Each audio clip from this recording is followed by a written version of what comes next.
Hi friends, welcome to Shami's kitchen. എല്ലാവർക്കും സുഖമാണല്ലോ. ഇന്നത്തെ നമ്മുടെ സ്പെഷ്യൽ എന്ന് പറയുന്നത് വളരെ രുചികരമായിട്ടുള്ള നല്ലൊരു ചിക്കൻ പൊട്ടറ്റോ റോളാണ്.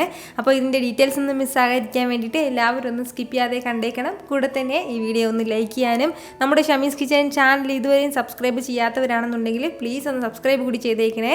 എന്നാൽ ശരി, വേഗം റെസിപ്പിയിലേക്ക് പോകാം. ഫസ്റ്റ് നമുക്ക് ഇതിന് വേണ്ടിയിട്ടുള്ള ഒരു മാവ് ഒന്ന് തയ്യാറാക്കി എടുക്കണം. അപ്പോൾ ഞാനിപ്പോൾ ഒരു ബൗളൊന്ന് എടുത്ത് വെച്ചിട്ടുണ്ട്. അതിലേക്ക് നമുക്ക് 1 കപ്പ് അളവിൽ മൈദാ മാവ് ചേർത്ത് കൊടുക്കാം. അപ്പോൾ ഈ മൈദാ മാവിന് പകരം നമുക്ക് ഗോതമ്പ് പൊടിയിലും തയ്യാറാക്കാവുന്നതാണ്. ഗോതമ്പ് പൊടിയാണ് ചേർക്കുന്നതെങ്കിൽ 1/2 കപ്പ് അളവിൽ മാത്രം ഗോതമ്പ് പൊടിയും 1/2 കപ്പ് അളവിൽ മൈദാ മാവും ചേർത്തിട്ട് വേണം തയ്യാറാക്കാനായിട്ട്. മാവ് ചേർത്ത് കൊടുത്ത് കഴിഞ്ഞാൽ പിന്നെ ഇനി നമുക്കിതിലേക്ക് വേണ്ടത് ഇതുപോലെ 1 ടേബിൾ സ്പൂൺ അളവിൽ നെയ്യും കൂടിയാണ്. കൂടെ തന്നെ ഇതുപോലെ 1 ടീസ്പൂൺ അളവിൽ എള്ളും കൂടി നമുക്ക് ആവശ്യമായിട്ടുണ്ട്. വെള്ള എള്ളാണെന്നുണ്ടെങ്കിൽ കുഴപ്പമൊന്നുമില്ല. പിന്നെ ഇനി വേണ്ടത് ആവശ്യത്തിനുള്ള ഉപ്പും കൂടിയാണ്. എപ്പോഴും നമ്മൾ ഇതുപോലുള്ള പലഹാരങ്ങളൊക്കെ തയ്യാറാക്കുമ്പോഴത്തേക്കും ആ മാവിലേക്ക് വളരെ കുറച്ച് മാത്രം ഉപ്പ് ചേർത്ത് കൊടുത്താൽ മതിയാവും.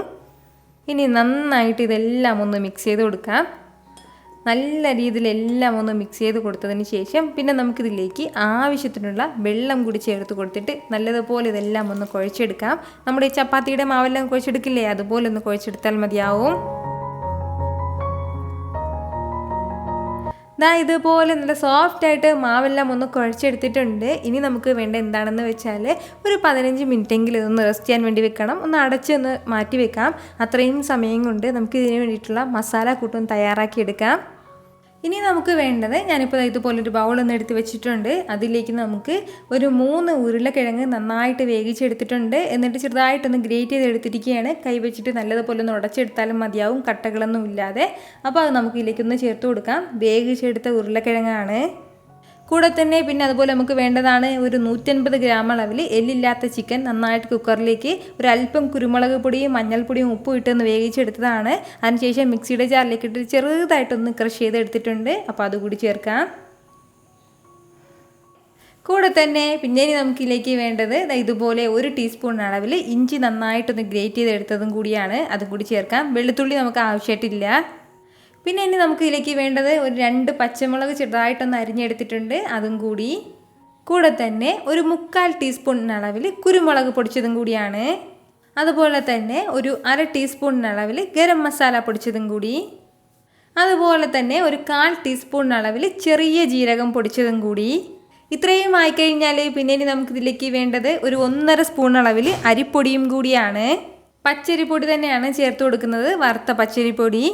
അതുപോലെ തന്നെ കുറച്ച് മല്ലിയിലയും കൂടി ചെറുതായിട്ട് അരിഞ്ഞെടുത്തത്. ഇനി നമ്മുടെ ഈ മസാലക്കൂട്ടിന് ഇത്രയും ആവശ്യമായിട്ടുള്ള ഉപ്പും കൂടി ഒന്ന് ചേർത്ത് കൊടുത്തിട്ട് നല്ല രീതിയിൽ തന്നെ ഒന്ന് മിക്സ് ചെയ്തെടുക്കാം നമുക്ക്. ഇതുപോലെ നന്നായിട്ടെല്ലാം ഒന്ന് മിക്സ് ചെയ്ത് എടുത്തിട്ടുണ്ട്. അപ്പോൾ നമുക്ക് ഇതിങ്ങനെ കയ്യിലേക്കൊന്ന് ഒരു ബോൾ പോലെ പിടിക്കാൻ പറ്റണം. ആ ഒരു രീതിക്ക് വേണം നമ്മൾ നല്ലതുപോലെ ഒന്ന് കുഴച്ചെടുക്കാനായിട്ട്. ഇതുപോലെ നമ്മുടെ ഈ ഫില്ലിംഗ് എല്ലാം റെഡിയായി കഴിഞ്ഞാൽ പിന്നെ ഇനി നമുക്ക് വേണ്ടത് നമ്മുടെ നേരത്തെ എടുത്ത് വെച്ചിരിക്കുന്ന മാവെല്ലാം ഒന്ന് പരത്തിയെടുക്കാം. സാധാരണ നമ്മൾ ചപ്പാത്തിക്കെല്ലാം പരത്തിയെടുക്കില്ലേ, അതുപോലെ തന്നെ ആ ഒരു രീതിക്ക് തന്നെ പരത്തിയെടുക്കാം. എന്നാലും ചപ്പാത്തിയേക്കാളും കുറച്ചുകൂടി കനം കുറച്ചിട്ട് വേണം. മാക്സിമം തിന്നായിട്ടൊന്ന് പരത്തിയെടുക്കാമെന്ന് ശ്രമിക്കാം. അതുപോലെ തന്നെ നല്ല കട്ടിക്ക് പരത്തിയെടുക്കരുത്, അതൊന്ന് പ്രത്യേകം ശ്രദ്ധിച്ചിരിക്കണം. അപ്പോൾ ഞാനിപ്പോൾ ഇതുപോലെ ഒന്ന് നന്നായിട്ടൊന്ന് പരത്തിയെടുത്തിട്ടുണ്ട്. ഇത്രയും ആയിക്കഴിഞ്ഞാൽ പിന്നെ വേണ്ടതെന്ന് വെച്ചാൽ നമ്മളിതാ തയ്യാറാക്കി വെച്ചിരിക്കുന്ന നമ്മുടെ ആ ചിക്കൻ്റെ ഓരോ ബോളും ഉണ്ടല്ലോ, ഓരോ റോളും, ആ റോള് വന്നിട്ട് നമുക്കിതിലേക്കൊന്ന് വെച്ചിട്ട് അതിൻ്റെ ആ കറക്റ്റ് അളവ് ഒന്ന് നോക്കിയതിന് ശേഷം ഒരു കത്തി കൊണ്ട് എല്ലാം ഒന്ന് നന്നായിട്ടൊന്ന് വരഞ്ഞ് കട്ട് ചെയ്തെടുക്കാം. അതിനുശേഷം ഓരോന്നും ഇതിന് മുകളിലേക്ക് വെച്ച് കൊടുത്തിട്ട് ചെറുതായിട്ടൊന്ന് റോൾ ചെയ്ത് കൊടുക്കാം. റോൾ ചെയ്ത് കൊടുക്കുമ്പോൾ പ്രത്യേകം ശ്രദ്ധിക്കുന്നത് എന്തെന്ന് വെച്ചാൽ ഇങ്ങനെ ലൂസായിട്ട് റോൾ ചെയ്യാൻ വേണ്ടി നിൽക്കരുത്. അതായത് ഇങ്ങനെ സോഫ്റ്റായിട്ട് പതുക്കെ റോൾ ചെയ്യരുത്. നന്നായിട്ടൊന്ന് വലിച്ച് പിടിച്ച് വേണം റോൾ ചെയ്യാനായിട്ട്. അതായത് ഈ മാവെല്ലാം ഇതിൽ നല്ലതുപോലെ ഇങ്ങനെ ഒട്ടിയിരിക്കണം. ഗ്യാപ്പ് വരാത്ത രീതിയിൽ വേണം ഒന്ന് റോൾ ചെയ്തെടുക്കാനായിട്ട്. ഇതിൻ്റെ അറ്റത്തേക്ക് എത്തുമ്പോഴത്തേക്കും ഒരല്പം മൈദാ പേസ്റ്റോ അല്ലാന്നുണ്ടെങ്കിൽ സാധാരണ വെള്ളം ഉണ്ടല്ലോ, പച്ച വെള്ളം ഒന്ന് മുകളിലേക്ക് ഒന്ന് പുരട്ടി കൊടുത്തിട്ട് ഒന്ന് ഒട്ടിച്ച് വെക്കാം. ഞാനിപ്പോൾ മൈദാ പേസ്റ്റാണ് എടുത്തിട്ടുള്ളത്. ഈ ഒരു രീതിക്ക് തന്നെ നമുക്ക് ബാക്കിയുള്ളത് എല്ലാം ഒന്ന് റോൾ ചെയ്തെടുക്കാം. ഇതുപോലെ നന്നായിട്ട് എല്ലാം ഒന്ന് റോൾ ചെയ്ത് എടുത്തിട്ടുണ്ട്. നമ്മൾ എടുത്തിട്ടുള്ള ആ ഫില്ലിങ്ങിൽ നിന്നും അതുപോലെ തന്നെ ആ ഒരു മാവിൽ നിന്നും ഈ ഒരു അളവിലാണ് നമുക്ക് തയ്യാറാക്കി എടുക്കാൻ പറ്റുന്നത്. ഇനി നമുക്ക് നേരെ തന്നെ ഒന്ന് ഫ്രൈ ചെയ്തെടുക്കാം. എണ്ണ ഒന്ന് നല്ലതുപോലെ ചൂടായി കഴിഞ്ഞാൽ പിന്നെ നമുക്ക് എണ്ണയിലേക്ക് ഓരോന്നായിട്ട് ഇട്ട് കൊടുക്കാം. എണ്ണ കംപ്ലീറ്റ് ആയിട്ട് ഇതിൽ മുങ്ങി നിൽക്കുന്നത് പോലെ വേണം നമ്മളതൊന്ന് ഫ്രൈ ചെയ്തെടുക്കാനായിട്ട്. എങ്കിൽ മാത്രമേ എല്ലാ സ്ഥലവും നന്നായിട്ടൊന്ന് ഫ്രൈ ആയി കിട്ടുള്ളൂ. നമുക്ക് നല്ല പുറം ഭാഗം നല്ല ക്രിസ്പി ആയിട്ടായിരിക്കും വേണ്ടത്.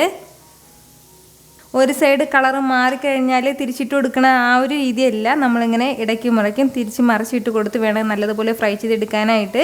ഫ്ലെയിം ഒന്ന് മീഡിയത്തിൽ നിന്നും ഒരല്പം കൂടി കുറച്ച് വേണം വെച്ചിരിക്കാനായിട്ട്. അതായത് നല്ലതുപോലെ ലോ ഫ്ലെയിമിലും വെക്കണ്ട, നന്നായിട്ട് മീഡിയം ഫ്ലെയിമിലും വെക്കരുത്. അതായത് കുറച്ച് സമയം ഇത് എണ്ണയിൽ കിടന്ന് നന്നായിട്ടൊന്ന് മുരിഞ്ഞ് കിട്ടേണ്ടതായിട്ടുണ്ട്. നമുക്ക് ഇതുപോലെ എണ്ണയിലിട്ടല്ലാതെ ഓവനിലും ഇത് തയ്യാറാക്കി എടുക്കാവുന്നതാണ്. ഓവനിലാണെന്നുണ്ടെങ്കിൽ ഒരു 220 ഡിഗ്രി സെൽഷ്യസിൽ 20 മിനിറ്റോളം നമുക്കിത് വെച്ചിട്ട് നല്ലതുപോലെ ക്രിസ്പി ആക്കിയിട്ട് തയ്യാറാക്കി എടുക്കാം. പല ഓവനിലും പല രീതിയിലുള്ള ആ ഒരു ഫംഗ്ഷൻ ആയിരിക്കും.